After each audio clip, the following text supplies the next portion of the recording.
ایک سوال یہ آیا ہے کہ اسلامی سال جو ہے وہ محرم سے کیوں شروع ہوتا ہے، صفر ربیع الاول اس سے کیوں شروع نہیں ہوتا؟ اسلامی سال جسے ہجری سال ہم کہتے ہیں، اصل یہی ہے کہ رسول اللہ صلی اللہ علیہ وسلم جب ہجرت کر کے مدینہ شریف تشریف لائے تھے تو اب اس کو ہجرت کا سال کہنا شروع ہوئے ہیں۔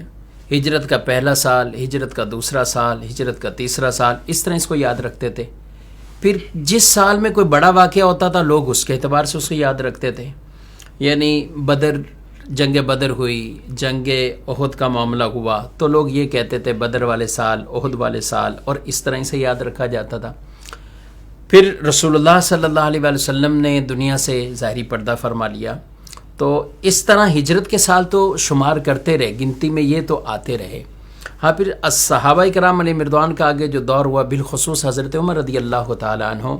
جب آپ لوگوں کو خطوط لکھا کرتے تھے تو پھر آپ کو گورنر یہ کہا کرتے تھے کہ آپ ہم تاریخ بھی لکھیں، اس کے اندر مہینہ کا بھی تذکرہ ہو، اور تاکہ جو حکم نامہ دوسروں تک پہنچے وہ بھی بالکل واضح ہو اور تاریخ کی افادیت کا انکار نہیں کیا جا سکتا۔ تو بہرحال یہ تو طے تھا کہ ہجرت کے سال یوں شروع ہوئے۔ اب مہینہ کون سا لیا جائے تو اس میں بعض نے کہا کہ مہینہ وہ لیں کہ رسول اللہ صلی اللہ علیہ وسلم جب مدینہ شریف آ گئے تھے اور وہ ربیع الاول کا مہینہ تھا، جب ہجرت کر کے مدینہ پہنچے تو ربیع الاول شریف کا مہینہ تھا، تو ربیع الاول کو کہا کہ اس کو لے لیا جائے۔ اور اس پر بھی صحابہ کرام علیہ مردوان کی مشاورت ہوئی، بالخصوص سیدنا علی رضی اللہ تعالیٰ عنہ، وہ بھی اس مشاورت میں، حضرت عمر رضی اللہ عنہ نے خود ان سے بھی مشاورت فرمائی، حضرت عثمان غنی رضی اللہ تعالیٰ عنہ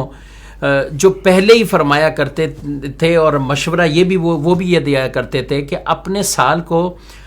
محرم سے شروع کرو، کیونکہ حج کے بعد برکت والا یہی مہینہ، حج سے لوگ واپسی آتے تھے تو اس کو ایک اگلا سال شمار کیا جاتا تھا۔ اور محرم شریف کو مہینے کو ویسے بھی کئی طرح کی نسبتیں ہیں، اور عاشورہ کے دن کو بالخصوص کئی طرح کی نسبتیں، بڑے بڑے بہت سے ایسے واقعات جو یوم عاشورہ میں ہوئے ہیں، اور پھر امام حسین رضی اللہ تعالیٰ عنہ کی یہ عظیم شہادت والا واقعہ وہ بھی اس مہینے میں اور عاشورہ کے دن میں ہوا۔ تو خیر، محرم شریف کے حوالے سے اس وجہ سے یہ صحابہ کی باہمی مشاورت کے بعد حضرت عثمان غنی رضی اللہ عنہ نے جو کہا کہ حج کے بعد یہ پہلا مہینہ ہے تو سال کا آغاز اس مہینے سے کیا جائے۔ ایک تو یہ بھی بیان کی گئی تو رسول اللہ صلی اللہ علیہ وسلم ہجرت کر کے ربیع الاول میں تو آپ مدینہ شریف تشریف لائے تھے، لیکن جو ہجرت کی تیاری تھی نا، یہ سب معاملات وہ محرم کے اور وہ اس مہینے سے ہی شروع ہو چکے تھے، تو اس لیے اسی سے ہی ہجری سال کا آغاز وہ کہا گیا ہے۔